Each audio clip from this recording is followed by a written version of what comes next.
नमस्कार दोस्तों, मैं बादशाह सिंह आपके अपने हिंदी यूट्यूब चैनल बुलंद आवाज़ में आपका हार्दिक स्वागत करता हूँ। दोस्तों, पागल तो सबको ही है दुनिया में। जिस तरह से कबीरदास जी ने कहा है कि यह जग अंधा मैं के ही समझाऊं, कि मैं किसको किसको समझाऊं। सबने आंखें बंद कर रखी,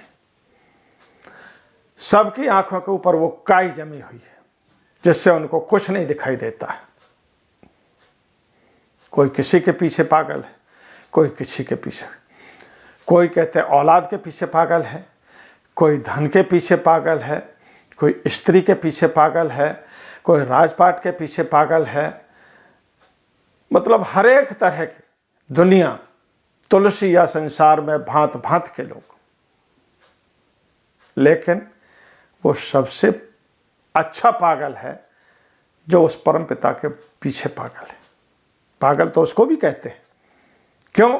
संसार के लोग ये नहीं समझ पाते हैं कि वो किससे बातें कर रहे हैं, इसीलिए उसको पागल कहते हैं। वो अपने आप में ही मस्त रहते हैं।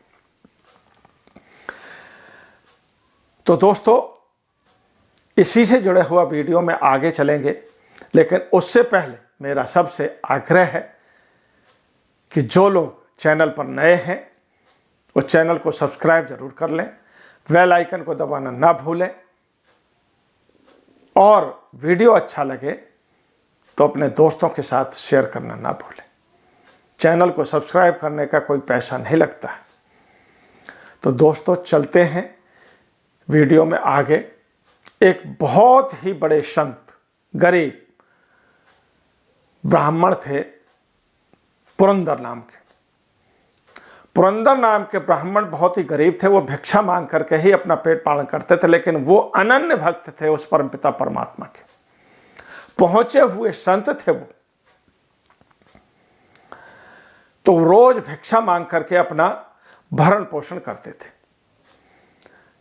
तो वहां के राजा कृष्णदेव जो थे, उनको ये पता चला कि ये बहुत ही बड़े संत हैं और उनकी ख्याति दूर दूर तक फैल रही है।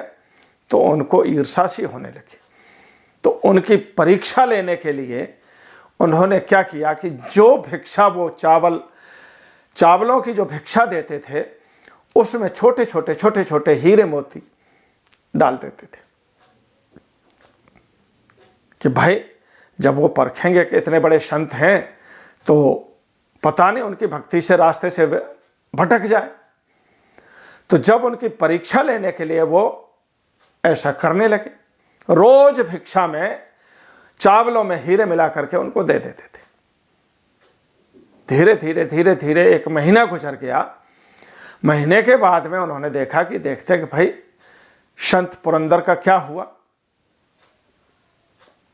तो भेष बदल करके अपने मंत्री के साथ में वो गए वहां पर, भेष बदल करके परीक्षा देखें कि भाई क्या है पुरंदर का हाल।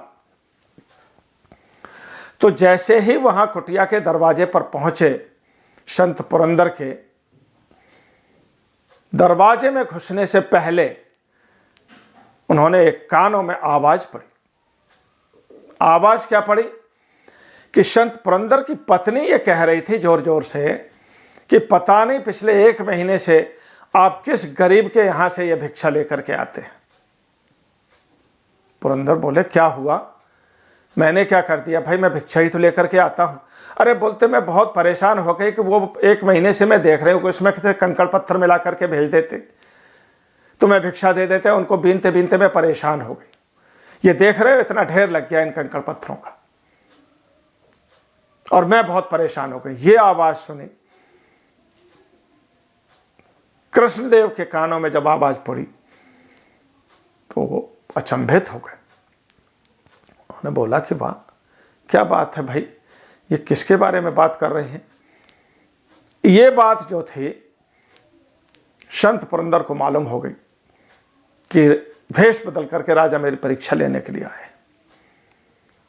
तो राजा को जब अंदर बुलाया, उन्होंने देखा कि प्रभु कैसे आना हुआ आपका। तो उन्होंने बोला कि पुरंदर, आपने मुझे पहचान लिया? बोलते क्यों नहीं पहचानूंगा भाई, आप तो अन्नदाता हैं, रोज भिक्षा देते हैं। लेकिन प्रभु ये चीज़ें जो है ना, मेरे को मालूम था कि आप मेरी गरीबाई देख करके ये चीज कर रहे हैं। क्यों? जो आपने भिक्षा में ये दिए हैं, हीरे मिला मिला करके, इनका देखो ये ढेर लगा हुआ, आप इन्हें ले जाइए, क्योंकि मेरे लिए कंकड़ पत्थर ही है ये। हीरे और कंकड़ पत्थर में मेरा कोई मोल नहीं है मेरा इनके सामने। आगे पुरंदर कहते हैं कि आप इनको ले जाइए और गरीब लोगों के लिए मीठे पानी के कुएं खुदवाइए। इन्हीं में इसकी कीमत है। जब कुएं बन जाएंगे, गरीब लोग मीठा पानी पिएंगे, तभी इनकी कीमत जो है ना सार्थक होगी। तो आप मेरे देने से कोई फायदा नहीं है, जो आप छुप करके ये दे रहे थे मेरे लिए कंकड़ पत्थर से बराबर ही है।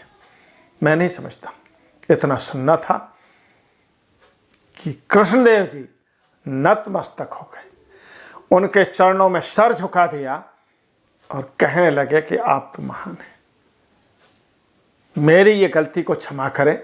उन्होंने कान पकड़ करके अपनी गलती की क्षमा मांगी कि मेरी ये गलती, कि मेरी जो बेवकूफ़ी थी, जो मैं आपकी परीक्षा, आप जैसे इतने बड़े संत कि जो इन चीज़ों को ही जब दुनिया से विरक्त हो गए, ऐसी चीज़ों से विरक्तता आ गई जिसके लिए मैं लिप्त हूँ, तो आप तो महान हैं, मैं इसके आगे कुछ नहीं कहूँगा, माफ़ करना। और वो लेकर के तब जा कर के उन्होंने कुएं बावड़ी बनवाए और उनका सदुपयोग किया। तो दोस्तों, जिन लोगों ने वीडियो अंत तक देखा है उनका बहुत बहुत शुक्रिया। और अगर वीडियो अच्छा लगा हो तो अपने दोस्तों के साथ शेयर ज़रूर कर लें, और चैनल को अगर सब्सक्राइब नहीं किया है तो चैनल को सब्सक्राइब करना ना भूलें। दोस्तों, मैं तो इतना ही कहना चाहूँगा। जय हिंद, जय भारत।